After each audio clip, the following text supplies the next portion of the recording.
9월 마지막 주님의 예배를 드리기 위해서 오신 여러분들을 예수님의 이름으로 환영하고 축복합니다. 네. 우리가 주님으로 믿고 있는 예수님은 누구실까요?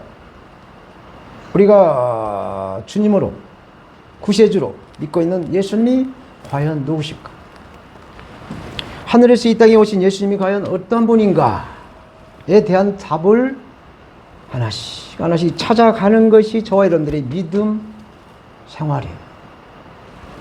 그렇기 때문에 예배를 통해서 또는 성경을 읽으면서 우리의 삶에 말씀으로 오신 예수님의 가르침을 우리 생활에서 적용해 나가기에 늘 기도하면서 예수님의 정체성을 알아가고 있는 것이죠. 그래서 오늘 또 아침 9시 10분경에 나오셔갖고 로마서를 한 권을 통독을 했어요. 로마서에서 역사하신 하나님의 말씀을 먼저 오신 분들은 다 이렇게 통독을 했어요. 16장까지. 그래서 말씀을 늘 읽어서 말씀 속에서 역사하신 그 예수 그리스도를 발견하고 예수 그리스도를 만나는 경험을 쌓아가는 것이죠. 그래서 예수님의 말씀을 우리 삶 속에 적용해 나가는 그 경험을 해 나가는 그러는 것이죠. 예수님 당시에도 예수님의 그 표적, 기적, 이사와 기적들을 경험하고 예수님을 따르는 12명의 제자 그리고 수많은 제자 무리가 있었어요. 그런데도 예수님의 그 12제자와 그 수많은 제자 무리들은 예수님이 누구신지 하나님의 독생자 예수님을 왜 이 땅에 사람으로 보내셨는지에 대해서 이해를 하지 못했어요. 이것은 보통 사람들의 그 관계에서 인간을 이해하는 것과 다른 차원이에요. 예수님은 창조주, 창세기에 하나님이 창조하신 그 창조주의 반열에서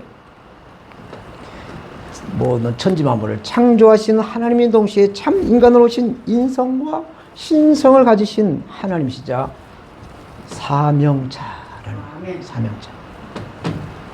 예수님의 존재는 사람들의 생각과 경험으로 이해할 수가 없는 그 넓이와 그 길이와 높이와 깊이를 가지신 메시아 곧 그리스도이신 하나님이시기 때문에 그렇습니다.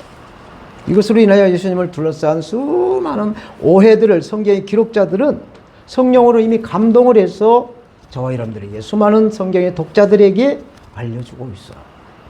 특별히 오늘 본문에서는 예수님을 바라보는 시각이 두 가지로 나타나요. 예수님을 바라보는 시각이 두 가지로 나타나는데 오늘 본문에서 말씀한 사명자, 미셔너리, 사명자라는 제목으로 하늘에서 이 땅으로 사람으로 내려오셔서 사람들을 구원시킬 사명자로 선교사로 오신 주 예수 그리스도를 증거하겠어요. 저처럼 사명자로 오신 예수님의 그 인성에 대한 오해를 말씀하고 있어요. 하나님 택하신 선민으로 불려진 이스라엘 백성 유대인들은 2000년 동안 하나님 말씀대로 율법을 지키면서 살아온 사람들이죠. 보통 사람들이 아닙니다.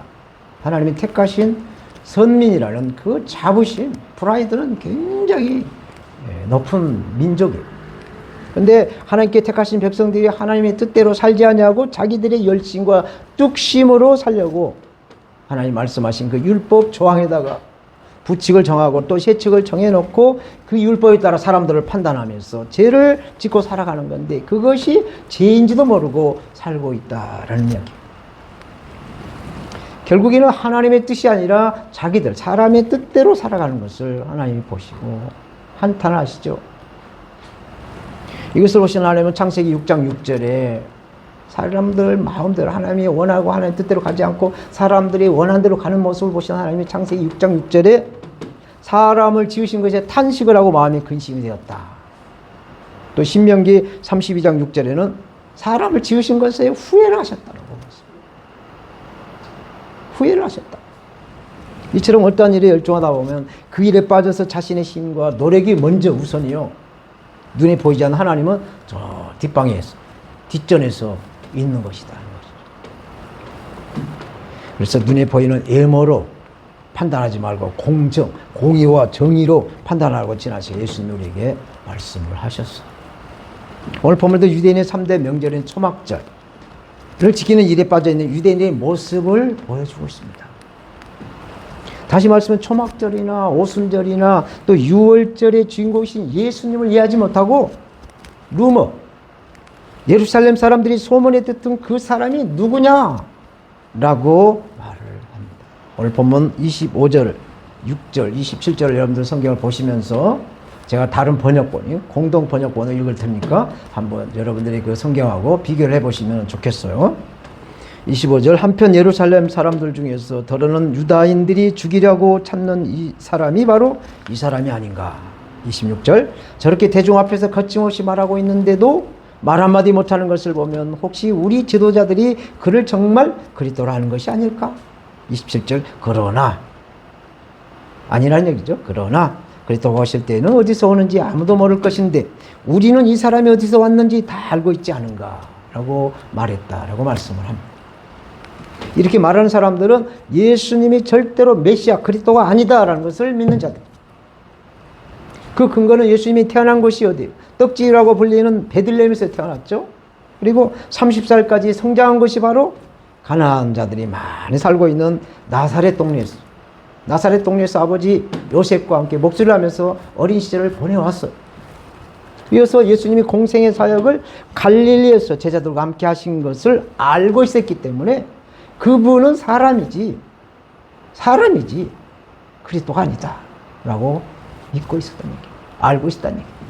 성경에 있는 예루살렘에 있는 부유층이나 사내들이 공회원 등 유대교 지도자들이 이 유대교 지도자들, 이 바리새인 같은 유대인들이 살고 있는 유다, 남유다 지역에는 굉장한 민족적인 자존심과 프라이드가 강한 곳이에요.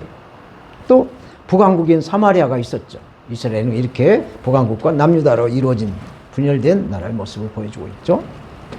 요즘에 도시나 시골에 거의 같은 생활권이죠. 경부고속도로가 뚫리고 전부 지방화가지에 동시다발로 도시나 도시 시골이나 같이 이루어져 가고 있어요. 그래서 옛날에는 그렇지 않았죠. 그래서 도시에 사는 사람들은 시골에 살던 사람을 갖다가 촌뜨기라고 무시를 했잖아요. 촌놈, 촌사람, 촌땅 뭐 이런 말로 이렇게 무시를 한 경우가 있어요. 특별히 하나님의 선민 이스라엘에는 이러한 특권의식이 아주 남달랐어요. 하나님으로부터 택한 민족이라는 그런 선민의식이 아주 특별했다는 얘기죠. 그래서 남유다 사는 사람들은 사마리아 사는 사람들을 개로 여겼어요. 상종하지도 않고 말도 섞지도 않고 또 사마리아로 가지도 않았어요. 그러나 예수님은 일부러 사마리아에 가서 복음을 전하시고 또 누가 보면은 선한 사마리아인에 대한 말씀을 하시고 있죠. 그렇지만 예루살렘에 살고 있는 유대인들은 갈릴리 공생의 사역을 하신 예수님이 무시해요. 공생의 사역한 사람을 그 예수님을 무시하는 거예요. 유대교 지도자들과 바리새파 유대인들은 갈릴리에서 무슨 선한 것이 날 수가 있느냐? 하나님의 그 사명자로 오신 예수님의 그 인성을 인정하지 않고 완전히 무시를 하는 것이죠. 그 예로 예수님의 제자들은 좀 달랐어요. 빌립이 이렇게 전도를 하죠. 요한복음 1장 46절 말씀이었는데 나다네엘이 가로되 나사렛에서 무슨 선한 것이 날 수 있느냐? 예수님이 나사렛에서 성장했기 때문에 그 촌동네에서 무슨 선한 것이 날 수 있느냐라고 말할 때 빌립은 예수님의 제자 빌립은 와서 보아라. 직접 와서 눈으로 확인해 봐라 라고 전도를 하죠. 사랑하는 여러분, 잠깐 제 말에 귀를 기울여 주시기 바랍니다. 예수님의 12명의 제자 가운데 가장 먼저 제자가 되는 사람이 누구예요? 바로 안드레죠. 베드로를 예수님에게로 데려간 사람이 바로 안드레. 베드로의 동생 안드레가 바로 예수님의 12명의 제자 가운데 가장 먼저 택함을 받은 제자입니다. 당시 안드레는 세례 요한의 제자였어요. 그런데 왜 예수님의 제자가 된 것입니까? 요새 말을 말하면 왜 배신을 하고 세례 요한을 따르지 않고 예수님을 따랐는가 인 것이죠. 근데 안드레는 하나님의 어린 양이다 라는 예수님에 대한 말을 듣고 가슴이 벅차, 가슴이 요동이 쳐. 그래서 묻지도 따지지도 않고 예수님을 따르는 첫 번째 제자가 된 것이죠. 그의 스승인 그 세례 요한이 예수님에 대해서 말씀하시죠. 보라, 세상 죄를 지고 하는 하나님의 어린 양이로다. 이 말씀에 이 안드레는 가슴에 아주 필이 꽂혀가지고 예수님의 그 인성, 신성 모두를 다 그리스도로 인정을 하는, 한 번에 인정을 하고 따르는 제자기를 택하는 거예요. 그래서 우리가 믿음의 길을 가는 것도 이 결단인데, 이 결단의 순간을 잘 우리가 간직해야 돼요. 이 순간, 결단의 순간. 자동차를 운전하다가도 상대방의 차를 갖다가 그대로 똑바로 가서 부딪힐 것인가 하니까 순간 핸들을 꺾을 수 있는 결단이 있어야 피해가는 것처럼, 우리 인생에서 그 곁길로 가는 그 순간을 잘 선택해야 돼. 그래서 안드레는 그 결단을 예수님 믿는 그 세례 요한에서 예수님의 그 제자길로 갈아타는 모습을 우리에게 보여주고 있어요. 그래서 안드레는 오병의 기적을 예수님으로부터 일어나게 하신 장본인이 바로 안드레죠. 그 빌립 집사는 그 오병의 기적 현장에서 그 많은 사람들을 이때 어디서 어떻게 갖다 사다가 먹이느냐, 그 돈이 어디서 나오느냐 계산을 해서 불가능하다고 말하죠. 근데 안드레는 물이 포도가 된 것, 또 원격으로 왕의 신하를 고쳐주시는 것, 38년 된 병자를 고쳐주시는 그 예수님의 능력을 알았어, 경험했어. 그래서 어린아이가 가지고 있는 그 작은 물고기 2마리, 보리떡 5개 그 도시락을 보고 예수님에게 말씀을 드려서 오병의 기적을 일어나게 한 것이죠. 이렇게 안드레는 이렇게 순간적으로 이렇게 판단하는 촉이, 영적으로 민감성을 가지고 있었다라는 얘기입니다. 저와 여러분들께서도 이런 영적인 민감성인 촉을 가지시고 주 예수 그리스도를 믿지 못하게 하는 이 사마귀, 사탄, 마귀, 악하고 더러운 귀신을 물리쳐야 될 줄 믿습니다. 대적해야 돼, 대적. 예수 그리스도 이름으로 이 사마귀를 내쫓는 믿음의 용사, 기도의 용사들이 다 되시길 바랍니다. 오늘 본문 27절에 이 사람이 어디서 왔는지 아노라. 예수님이 어디서 태어나서 어떻게 자랐고 어떻게 이 자리에 있는지 안다는 얘기예요. 이 말씀은 마가복음 6장 3절 말씀에 이 사람이 마리아의 아들 목소가 아니냐, 야고보와 요셉과 유다와 시몬이 그 형제가 아니냐, 그 너희들이 우리와 함께 여기 있지 않느냐 하고 예수를 배척했다는 것이죠. 어떻게 그 형제들, 그 가족, 부모가 다 있는데 어떻게 저분이 그리스도가 되느냐, 사람이 어떻게 하나님이 되느냐, 택도 없는 이야기다 라는 얘기를 하는 것이죠. 이렇게 말씀한 사람들이 과연 누구인가? 25절에 예루살렘 사람들이다, 예루살렘 사람들이다 라고 말을 하고 있어요. 이렇게 오늘 사도 요한이 예루살렘에 대한 사람을 콕 찍어서 말씀하고 있는 것은 예루살렘 사람들이 그 기득권과 그 텃세를 지적해 주고 있어요. 우리의 그 자부심, 우리의 그 자존심을 지적해 주는 말씀이에요. 그래서 유대인의 특권을 깨뜨리고 저와 여러분들이 그 자존심을 깨뜨리는 말씀을 본문에서 하고 있는 거예요. 우리의 자존감을 다 내려놔야 말씀이신 예수, 복음으로 오신 예수님을 우리가 만나서 예수님과 동행할 수 있는 예수님의 사람이 된다라는 것을 본문은 은연중에 말씀하고 있어요. 그러면 예루살렘 사람들이 바라본 눈에는 하나님의 아들이 어떻게 사람이 된단 말인가? 이러한 유대인들의 기득권의 성벽은 아직까지도 무너지지 않고 있어요. 철저하게 무너지지 않고 있습니다. 오늘날 이스라엘의 그 자부심은 세계 최강 미국을 그 어마어마한 유대계의 그 돈, 물질의 돈, 재력의 지렛대를 삼아가지고 세계를 움직이고 있어요. 미국의 대통령이나 모든 지도자들은 이 유대인들의 꼭두각시, 아바타, 이분들이 하자는 대로 하는 거예요. 그게 프리메이슨이나 일루미나티, 이러한 음모로 예수 그리스도의 그 인성 물론 신성도 인정하지 않게, 그래서 오히려 적그리스도의 길로 가도록 세계를 지금 방향을 틀어가고 있는 것이죠. 요한계시록에서 말씀한 이 적그리스도 길로 가게 하는 것. 그러나 성경의 학자들은 사도행전 1장 8절 말씀을 이렇게 하시죠. 오직 성령이 우리에게 임하시면 우리가 권능을 받고 예루살렘과 사마리아와 땅까지 이르러 예수 그리스도의 증인이 되리라. 여기에서 땅끝이 바로 이스라엘 백성이다. 그래서 이스라엘 백성들이 예수 그리스도를 믿으면 마라나타라고 해서 다시 오실 예수님이 오신다라고 믿고 가르치고 있는 것이죠. 그래서 우리는 이스라엘을 위해서 늘 생각나는 대로 아니면 시간을 정해놓고 이스라엘 예수님을 믿고 예수님과 함께 구원주를 믿을 수 있는 믿음의 형제가 될 수 있도록 기도를 해야 되는 것이죠. 28절 29절 예수님은 인성과 신성을 말씀하세요. 예수께서 성전에서 가르치시며 예쳐 가라사대 너희가 나를 알고 내가 어디서 온 것을 알거니와 내가 스스로 온 것이 아니로라 나를 보내신 이는 참이시니 너희는 그를 알지 못하나 나는 아노니 이는 내가 그에게서 났고 그가 나를 보내셨다. 예수님의 그 인성과 신성을 동시에 예수님이 말씀해 주고 있는 것이죠. 하나님은 하나님께로부터 이 지구촌으로 파송받으신 사명자 인카네이션 성육신으로 오신 선교사다라는 말씀을 하고 있어요. 선교는 가는 자와 보내는 자 그리고 기도와 물질로 후원하는 자들이 함께 해서 이뤄가는 사역이 바로 선교죠. 참고로 선교에 대한 말씀을 드리면 선교는 예수님처럼 선교지로 가야 돼요. 가라 내가 너와 항상 함께 하리라 라는 말씀을 믿고 예수님의 그 사람들의 그 눈높이로 인카네이션 성육신 하신 것처럼 우리도 선교지 가서 선교지의 사람들의 눈높이를 맞춰서 조화를 이룬 다음에 예수의 복음을 전하는 것이죠. 그게 순리고 원칙이에요. 오늘 본문의 예루살렘 사람처럼 유대인들처럼 이렇게 거들먹거리면 자존심을 들먹거리면 사명자로 그 사명을 감당할 수가 없는 것이죠. 그리고 텍스트 이 복음은 좋아할 수 없어요. 섞일 수 없어요.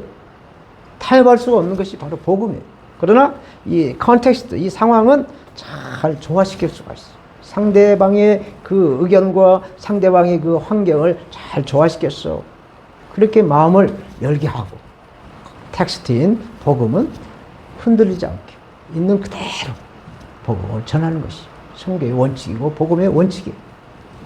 농사를 짓는 농부의 예를 들어보면 겨우 내내 얼었던 땅들이 이제 녹으면 3월달 정도 되니까 녹더라고요.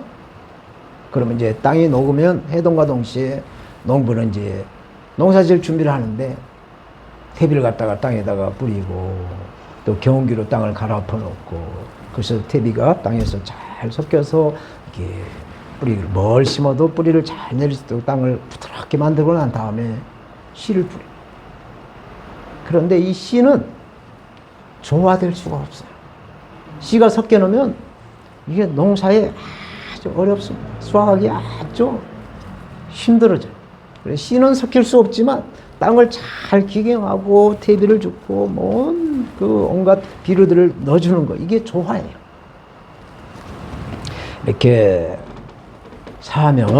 사명자의 길은 똑같은 농사짓는 원리와 똑같은 것. 순리를 벗어난 행동은 그 인생에서 고난의 행군을 겪지 않아도 되는 것을 사서 고생하는 꼴이 되는 거죠.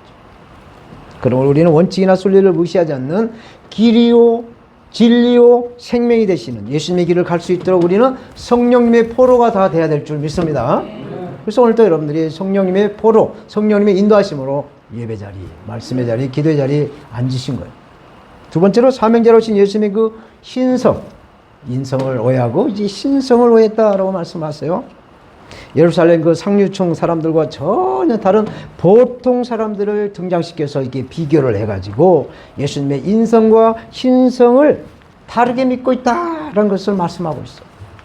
특별히 예루살렘 안에도 이렇게 보통 사람들이 살고 있었어요. 그래서 예수님을 보통 사람들은 배척하지 않았어요. 배척하지 않고 믿을 수 있었던 것은 예수님이 그동안 이렇게 표적들을 요한복음에서 총 7가지 표적이 나타나는데 지금까지 서너 가지 그 표적을 보았어요. 가나온의 잔치에 떨어진 그 포도주를 물로 예전에 포도로 만든 포도주보다 더 맛있는 포도주를 만든 것이나 38년 동안 한 번도 그러지 못한 그 불치병자를 고쳐준 표적을 직접 보고 그들의 눈으로 보거나 들었거나 했던 사람들이 예수님을 따르고 있는 거예요. 오늘 본문 31절에 무리 중에 많은 사람이 예수를 믿고 말하되, 여기서 믿었다는 것은 자기들이 구세주로 완전히 안드레처럼 예수님의 제자들처럼 이렇게 믿는 것이 아니라 예수를 믿고 말하되 그리스도께서 오실지라도 그 행하실 표적이 이 사람의 행한 것보다 더 많으랴 하니, 이것은 완전히 믿은 것이 아니라 표적을 믿었다. 표적을. 이 31절에 사람들이 수근수근하는 말이 만약에 예수님이 그리스도가 아니고 진짜 그리스도가 온다 할지라도 저 사람보다 더 많은 기적을 일으킬 수 있을까? 긴가 민가 50대 50으로 예수님을 믿고 있다는 얘기를 하고 있어요. 예루살렘에 살고 있는 보통 사람들이라 해도 예수님이 그리스도일 수가 없다. 부정적인 사람인가 반면에 또 예수님이 그리스도일 것이다 라고 긍정적인 사람이 있었다 라는 이야기를 사도 요한은 요한복음 본문을 통해서 말씀해 주고 있어요. 당시 하나님의 선민 이스라엘 백성들은 우리나라도 일제강점기 36년을 겪었듯이 로마의 식민지로 이중과세의 그 약탈을 당했어. 로마 정부에다가 세금을 또 바치고 또 이스라엘 헤롯 대왕에게 세금을 바치고 이중과세를 낸 거죠. 또 하나님의 법을 지켜야 돼. 또 로마의 법을 지켜야 되는. 그래서 그 법을 제대로 지킬 수 없는 율법을 범하는 죄를 다 감당하면서 그동안 예수님의 그 표적들을 통해 그들 나름대로 위로를 받고 희망을 가지게 되었죠. 그래서 예수님을 그들이 왕으로 세우려고 했던 것입니다. 오늘날에도 불치병이 걸려가지고 정말 죽느니 사느니 곧 사망 선고를 받고 이렇게 살아간 사람들이 예수 그리스도를 믿고 치유를 경험한 계기로 그 사람은 물론 그 모든 가족들이 다 예수를 믿었다라고 하는 간증을 책이나 또 집회를 통해서 우리는 종종 듣고 보고 있죠. 그렇지만 우리가 직접 이러한 불치병이 걸려서 이렇게 예수님을 경험하지 않다 하더라도 우리가 기도하는 그 기도가 응답이 되었어. 하나님이 나와 함께 하신다. 예수님이 나의 기도를 들으신다. 성령이 이끌림에 내가 살아간다라는 것을 경험하신 작은 것부터 이렇게 경험해 나가는 이것이 굉장한 믿음의 길로 가는 초석이 되는 것이에요. 이렇게 오늘 본문에서 말씀하고자 한 것은 예수님의 신성인 그 신적 권능을 바라고 믿는다고 한다면 역사, 히스토리가 영어로 역사인데 He is story의 줄임말이에요. 예수님의 이야기가 바로 역사란 얘기예요. 그래서 이 역사 속에 참인간으로 오신 예수님의 그 실체를 만나거나 경험할 수 없는 것에 우리는 속을 가져야 돼요. 민감성, 영적인 민감성을 가져야 되는 거예요. 예루살렘에 살았던 소수의 기득권층은 갈릴리에 사역하신 예수님의 신적 권위와 능력 그리고 인성까지 외면하고 배척을 하죠. 반면에 대다수의 그 빈민들과 디아스포라 유대인들은 예수님의 표적에 관심을 두고 예수님을 믿는다라고 신호하면서 예수님을 환영하죠. 나는 예수님을 믿습니다 하고 환영해요. 그러나 예수님이 참 인간으로 대속의 제물이 되기 위해서 십자가의 고난을 지신 그런 것들은 모두가 다 기득권이나 빈민들이나 모두가 다 예수님의 그 십자가의 길에 대해서는 관심이 없었다라는 것을 사도 요한은 오늘 본문 요한복음 7장에서 지적하고 있어요. 32절 예수에 대하여 무리에 수군거리는 것이 바리새인들에게 들린지라 대제사장과 바리새인들이 그를 잡으려고 아랫사람들을 보냈다. 흩어져 살던 유대인들이 초막절을 지키기 위해서 이제 성전에 다 모여들자 예수님은 그때를 보고 어김없이 성경을 가르치죠. 예수님의 3대 사역 있죠. 가르치고 병을 고치고 또 천국을 복음을 전파하는 거죠. 이 3대 사역. 그래서 어김없이 성경을 가르쳐요. 그 예수님의 인기에 대제사장들과 또 강성 유대인들이 시기하는 마음이 막 굴뚝굴뚝 나와요. 시기하는 마음이 아주 가득해집니다. 그래서 요즘 우리나라 정치권을 보면 탄핵을 노래 부르고 있죠. 또 탄핵을 노래하고 악한 법을 만들어내는 그 악령의 남발은 이 유대인 세계에서 아무리 좋은 약이라도 그 약이 약효가 지나가고 썩어버리면 그 약이 아니라 독약이 됩니다. 이렇게 우리나라에서도 또 이 오늘 본문의 유대인들에게서도 똑같은 것들이 이렇게 반복되는 거예요. 이게 바로 죄의 악령에서 나오는 것이죠. 그래서 우리는 영적으로 깨어난 사람들은 야당 지도자뿐만 아니라 180이 넘는 야당 국회의원들을 위해서 회개할 수 있도록 기도를 하나님 손에 맡겨서 저들 입을 통해서 하나님 형상을 지은 저들의 입을 통해서 바른 말, 바른 눈을 가질 수 있도록 우리는 기도를 할 수 있는 기도의 사명자가 되어야 된다라는 것을 오늘 본문을 통해서 우리를 깨닫게 하는 거예요. 오늘 보면 33절 4절 예수께서 이르시되 내가 너희와 함께 조금 더 있다가 나를 보내신 얘기로 돌아가겠노라. 너희가 나를 찾아도 만나지 못할 터이요 나 있는 곳에 오지도 못하리라 하신대. 예수님이 유언적인 종말을 말씀하십니다. 종말을 말씀하고 이제 내 때가 다 되었다는 것을 말씀하고 있어요. 예수님의 그 정체성을 말씀하고 있는 겁니다. 예수님이 이 땅에 오실 때 죽으러 오신 것, 평생 살기 위해서 오신 것이 아니라 예수님이 이 땅에 오셔서 잠시 잠깐 죽어서 모든 인류의 대속의 제물이 되기 위해서 오신 것이다. 그 정체성을 말씀해 주고 있는 것이다. 예수님은 하나님으로부터 보냄받으셨기 때문에 다시 하나님께로 돌아가신다. 참 하나님이시면서 참 인간 신성과 인성의 위대한 조화를 그 균형을 이루신 분이 바로 예수님이십니다. 하나님으로부터 파송을 받으신 목숨보다 더 귀한 사명자, 그 사명자시기 때문에 예수님은 이 땅의 모든 사람들의 욕망을 다 물리치고 오직 십자가의 길을, 그 사명을 바라고 사역을 감당하는 것을 우리가 알 수가 있습니다. 이제 오늘 본문에 대한 결론의 말씀을 맺겠어요. 우리가 알고 있는 지식은 귀로 듣는 지식이 있고 눈으로 봐서 알고 있는 지식이 있어요. 마찬가지로 하나님에 대하여 아는 것과 하나님을 아는 것은 많이 차이가 납니다. 우리가 보는 지식과 듣고 아는 지식은 많이 차이가 있는 것처럼 하나님에 대한 것과 하나님을 아는 것은 차이가 많이 있다는 얘기예요. 하나님은 이스라엘 백성들이 하나님을 아는 지식이 없어서 망한다라고 호세아 선지자를 통해서 말씀을 해주고 있어요. 호세아서 4장 6절 내 백성이 지식이 없으므로 망하는도다. 내가 지식을 버렸으니 나도 너를 버려 내 제사장이 되지 못하게 할 것이요 내가 내 하나님의 율법을 잊었으니 나도 내 자녀들을 잊어버리리라 말씀하고 있어요. 여기서 말씀한 지식은 들어서 하는 지식이 아니에요. 우리가 직접 경험을 해서 하는 지식을 뜻하고 있어요. 머리의 지식이 아니라 가슴으로 느끼고 하나님을 경험하는 히브리 말로 야다를 말씀합니다. 야다라는 말은 우리가 경험해서 아는 것이에요.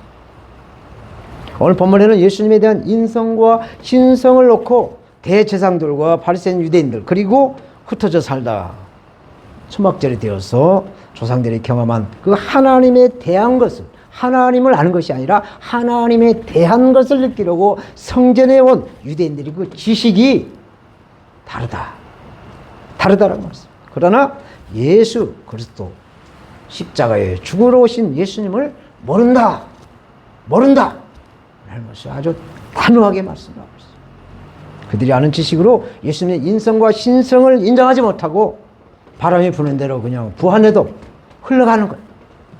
예수님은 그래서 결론적인 말씀을 보면 36절에 나를 찾아도 만나지 못할 것이 나 있는 곳에 오지도 못하리라. 다 물거품이 될 것이다. 단호하게 말씀하세요.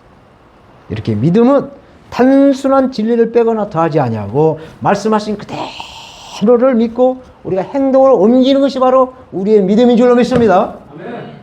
그러므로 우리는 예수 그리스도의 인성과 신성을 먼저 인정하시고 먼저 그의 나라와 그의 의를 구하시는 예수 그리스도의 사람이 되어서 하나님께서도 우리를 찾으시는 하나님의 사람, 예수 그리스도의 사람, 성령님의 사람들이 다 되시기를 예수님의 이름으로 축원합니다. 하나님 아버지 감사합니다.